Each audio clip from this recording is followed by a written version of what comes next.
ಇದು ಸುಮಾರು 2019-18ರಿಂದ ನನ್ನ ಹಿಂದೆ ಬಿದ್ದಿದ್ರು ವೆಂಕಟ್ ಭಾರದ್ವಾಜ್.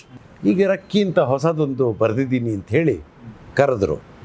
ನನಗೆ ನಂಬಿಕೆ ಇರಲಿಲ್ಲ ಹೇಗಾಗಬಹುದು ಅಂತ ಗೊತ್ತಿರಲಿಲ್ಲ. ನಾವು ರಂಗಶಂಕರದಲ್ಲಿ ನನ್ನ ಕೂರಿಸ್ಕೊಂಡು ಇಡೀ ಸಿನಿಮಾದ ಕಥೆಯನ್ನು ನೆರೇಟ್ ಮಾಡಿದ್ರು. ಆಗಲೂ ನನಗೆ ನಂಬಿಕೆ ಇರಲಿಲ್ಲ. ಸ್ಕ್ರಿಪ್ಟ್ ಕೇಳಿದ್ರು, ನನ್ನೊಳಗಡೆ ಒಬ್ಬ ಡಾನ್ ಇವ್ರು ಎಲ್ಲಿ ಕಾಣಿಸ್ದ ಅಂತ ನನಗೆ ಗೊತ್ತೇ ಇರಲಿಲ್ಲ. ಆಮೇಲೆ ಅವ್ರಿಗೆ ಒಂದು ಸಿಗಾರ್ ಕೊಟ್ಟು ಒಂದು ನಾನು ಫೋಟೋ ಶೂಟ್ ಮಾಡಿದ್ಮೇಲೆ ಚೆನ್ನಾಗಿ ಕಾಣ್ತೀನಿ ಪರವಾಗಿಲ್ಲ ಅಂದ್ರು. ಇದೇನು ಸರ್ ಚೆನ್ನಾಗಿ ಕಾಣ್ತೀರಾ, ಚೆನ್ನಾಗೇ ಕಾಣ್ತಿದ್ದೀರಾ ನೀವು, ಸೂಪರ್ ಆಗಿ ಅಂತ ಹೇಳಿ. ಸುದ್ದಿ ಮನೆಯ ಸಮಸ್ತ ವೀಕ್ಷಕರ ನಮಸ್ಕಾರ. ನಾನು ನಿಮ್ಮ ರವಿ ಸಾಸ್ನೂರ್. ಇವತ್ತು ನನ್ನ ಜೊತೆಗೆ ಪ್ರತಿ ಸಲ ನಾವು ಇಂಟರ್ವ್ಯೂ ಮಾಡುವಾಗ ನಮ್ಮ ಜೊತೆಗೆ ಇವರಿದ್ದಾರೆ ಅಂತೀವಿ. ಬಟ್ ಆ್ಯಕ್ಚುಲಿ ಇದು ಕೆಲವೊಂದು ವಿಚಾರಕ್ಕೆ ತಪ್ಪಾಗುತ್ತೆ. ಅವರ ಜೊತೆಗೆ ನಾವಿರ್ತೀವಿ. ಅವ್ರು ಯಾರು ಅಂದರೆ ನಮ್ಮ ಬಿ ಸುರೇಶ್ ಅಣ್ಣ ಮತ್ತು ವೆಂಕಟ್ ಭಾರದ್ವಾಜ್. ಕೆಲವೊಂದು ವಿಷಯಕ್ಕೆ ನಾವು ಹೇಳ್ಬೋದು ನಮ್ಮ ಜೊತೆಗೆ ಇವರಿದ್ದಾರೆ ಅಂತ, ಅದು ಓಕೆ. ಕೆಲವೊಂದಕ್ಕೆ ಅವ್ರ ಜೊತೆ ನಾವಿದ್ದೀವಿ ಅಂತಂದ್ರೆ ಆ ಒಂದು ಸಂದರ್ಶನಕ್ಕೆ ಘನತೆ ಅನ್ನೋದು ನನ್ನ personal perspective. With all respect Suresh ಅಣ್ಣ, ಥ್ಯಾಂಕ್ ಯು ಸೋ ಮಚ್. ಅಂದರೆ ನಾವು ವಾಪಸ್ ನಿಮಗೂ ಹೇಳ್ಬೋದು, ವಿಜಯ ಸಾಸ್ನೂರ್ ಅಂತ ಪ್ರಖ್ಯಾತ ಕಾದಂಬರಿಕಾರರು. ನೀನು ಅದೇ ಊರಿಂದ ಬಂದಿದೀಯ, ಸಾಸನೂರು.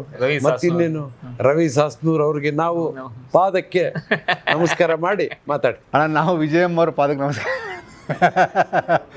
ಶಿವಶಂಕರ್ ಸಾಹೇಬ್ರ ಪಾದಕ್ಕೆ ನಮಸ್ಕಾರ ಮಾಡ್ತೀವಿ. Thank you so much.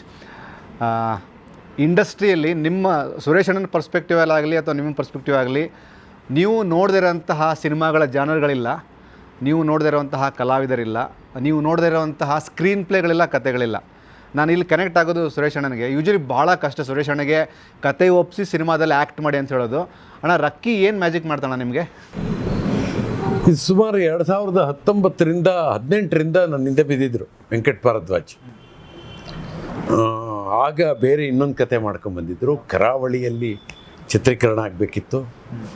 ವಿಶೇಷವಾಗಿ ಮರವಂತೆ ಬೀಚ್ನಲ್ಲಿ 15-20 ದಿವಸ ಚಿತ್ರೀಕರಣ ಅಂದಿದ್ರು. ಆಹಾ, ಏನು 15 ದಿವಸ ಮರವಂತೆ ಬೀಚು, ಸಂಭ್ರಮದಿಂದ ಇರ್ಬೋದು, ರೊಮ್ಯಾಂಟಿಕ್ ಆಗಿರ್ಬೋದು ಅಂತೆಲ್ಲ ಅಂದ್ಕೊಂಡಿದ್ದೆ. ಅದು ಯಾಕೋ ಮುಂದಕ್ಕೆ ಹೋಗಿ ಈಗ ಕರೋನಾ ಕಾರಣಕ್ಕೇನೆ ಅದು ತೊಂದರೆ ಆಗಿದ್ದು. ಅದಾದಮೇಲೆ ಈಗ ರಕ್ಕಿ ಅಂತ ಹೊಸದೊಂದು ಬರೆದಿದ್ದೀನಿ ಅಂತ ಹೇಳಿ ಕರೆದ್ರು. ನನಗೆ ನಂಬಿಕೆ ಇರಲಿಲ್ಲ ಹೇಗಾಗಬಹುದು ಅಂತ ಗೊತ್ತಿರಲಿಲ್ಲ. ನಾವು ರಂಗಶಂಕರದಲ್ಲಿ ನನ್ನ ಕೂರಿಸ್ಕೊಂಡು ಇಡೀ ಸಿನಿಮಾದ ಕಥೆಯನ್ನು ನೆರೇಟ್ ಮಾಡಿದ್ರು. ಆಗಲೂ ನನಗೆ ನಂಬಿಕೆ ಇರಲಿಲ್ಲ. ಸ್ಕ್ರಿಪ್ಟ್ ಕೇಳಿದ್ರು, ಸ್ಕ್ರಿಪ್ಟ್ ಇಡಿಯಾಗಿ ಕಳಿಸಿದ್ರು. ಸ್ಕ್ರಿಪ್ಟನ್ನು ಓದ್ದೆ. ಆಗಲೂ ಪೂರ್ತಿ ಪ್ರಾಮಾಣಿಕವಾಗಿ ನನಗೆ ನಂಬಿಕೆ ಇರಲಿಲ್ಲ. ಫೋಟೋ ಶೂಟ್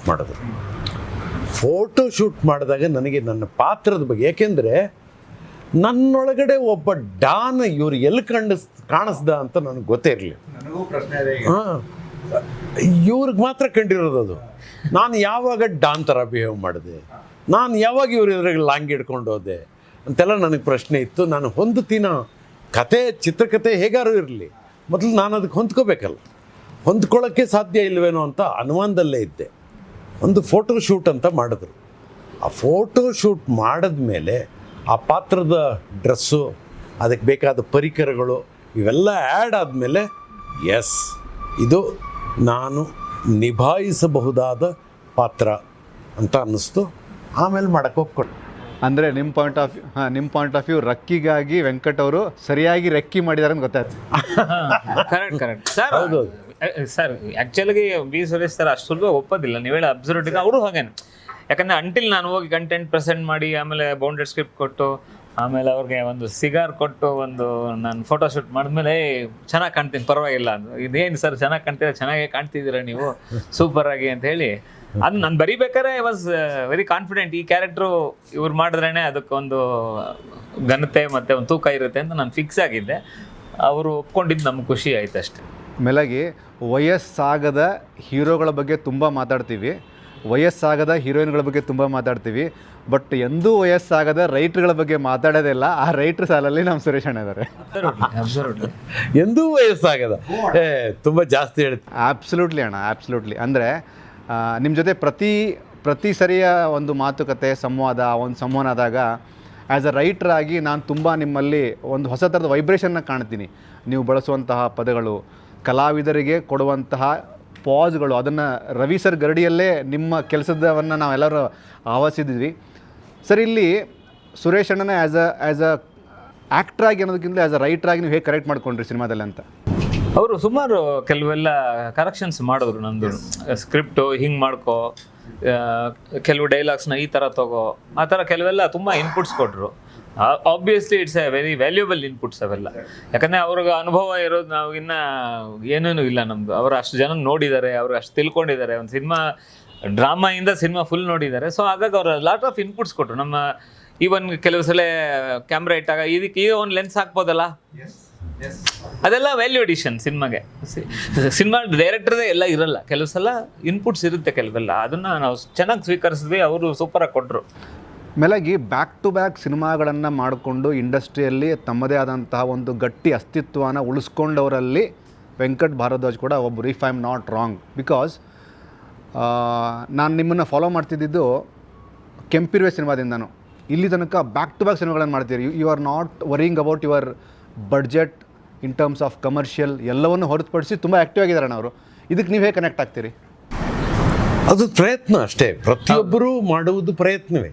ಹೌದು, ಸರಿ, ಪ್ರತಿಯೊಬ್ಬರಲ್ಲೂ ಒಂದಲ್ಲ ಎರಡಲ್ಲ ಸಾವಿರಾರು ಕಥೆಗಳು ಹೇಳೋದಕ್ಕೆ ಅಂತ ಇರ್ತವೆ. ಹಳೆ ಕಾಲದಲ್ಲಿ ಬಾವಿ ಕಟ್ಟೆ ಅಂತಿರೋದು, ಪ್ರತಿ ನೀರು ಸೇದವರು ಒಂದು ಕತೆ ಹೇಳೋರು. ಇವತ್ತು ಬದನೆಕಾಯಿ ಗೊಜ್ಜು ಮಾಡುವಾಗ ಹಿಂಗಾಯ್ತು, ಇವತ್ತು ರಾಗಿ ಬೀಸುವಾಗ ಹಿಂಗಾಯ್ತು. ಹಾಗೆ ವೆಂಕಟ್ ಭಾರದ್ವಾಜ್ ಅವರಲ್ಲಿ ಬತ್ತಲಾರದ ಗಂಗೆಯ ಹಾಗೆ ಸಾವಿರಾರು ಕಥೆಗಳಿದ್ದಾವೆ. ಮತ್ತು ಹೇಳಿ ಕೇಳಿ ಶಿವಶಂಕರ್ ಅವ್ರ ಮಗ, ಇದು ಇನ್ನೊಂದು. ಜೊತೆಗೆ ಸಾಫ್ಟ್ವೇರ್ ಜಗತ್ತಿನಿಂದ ಬಂದವರು. ಇವತ್ತಿನ ಕಾಲದ ಏನೇನು ಸವಾಲುಗಳು ಒಬ್ಬ ವ್ಯಕ್ತಿಗೆ ಬರಬಹುದು ಅನ್ನೋದನ್ನು ಯೋಚನೆ ಮಾಡುವ ಕ್ರಮಕ್ಕೂ, ಶಿವಶಂಕರ್ ಅಂತವರ ಪರಂಪರೆಯಿಂದ ಬಂದಿದ್ದರಿಂದ ಅವರಿಗೆ ಸಿಕ್ಕಿರುವ ಅನುಭವಕ್ಕೂ, ಇವೆಲ್ಲವನ್ನು ಇಟ್ಕೊಂಡು ಮತ್ತೆ 2 ತಿಂಗಳ ಹಿಂದೆ ಒಂದು ಸಿನಿಮಾ ಇವರು ನಿರ್ದೇಶನ ಮಾಡಿದ್ದು ಬಿಡುಗಡೆ ಆಗಿತ್ತು ಅಲ್ವೇ? ಅಲ್ವಾ, ಹೇ ಪ್ರಭು ಅಲ್ವಾ? ಹೀಗೆ ಈ ಬರುವ ತಿಂಗಳಲ್ಲೂ ಕೂಡ ನನಗೆ ಗೊತ್ತಿರೋಂಗೆ 2 ಸಿನಿಮಾ ವೆಂಕಟ್ ಭಾರದ್ವಾಜ್ ಅವ್ರದ್ದು ಬಿಡುಗಡೆ ಆಗ್ತಿದೆ. ಅಂದರೆ ನಾನು ಇದನ್ನು ನಿಜವಲ್ಲೂ ಐ ಫೀಲ್ ಪ್ರೌಡ್, ಹೆಮ್ಮೆ ಅನಿಸುತ್ತೆ. ಯಾಕೆ ಅಂತ ಹೇಳ್ತೀನಿ, ಒಂದು ಕಥೆಯನ್ನು ಒಬ್ಬ ನಿರ್ಮಾಪಕರಿಗೆ ಕನ್ವಿನ್ಸ್ ಮಾಡಿ ದುಡ್ಡು ಹಾಕುವ ಹಾಗೆ ಮಾಡುವುದು ನಿಜವಾಗಲೂ ದೊಡ್ಡ ಸವಾಲು. ಅದು ಇವತ್ತಿನ ಇಂಡಸ್ಟ್ರಿಯ ಸ್ಥಿತಿಯಲ್ಲಿ. ನನಗೆ ದಿವಸಕ್ಕೆ 15ರಿಂದ 20 ಕಥೆಗಳು ಬರ್ತವೆ, ಪ್ರೊಡ್ಯೂಸ್ ಮಾಡಿ ಸರ್ ಅಂತ. ನಾವೆಲ್ಲಿ ಮಾಡ್ತಾ ಇಲ್ವಲ್ಲ.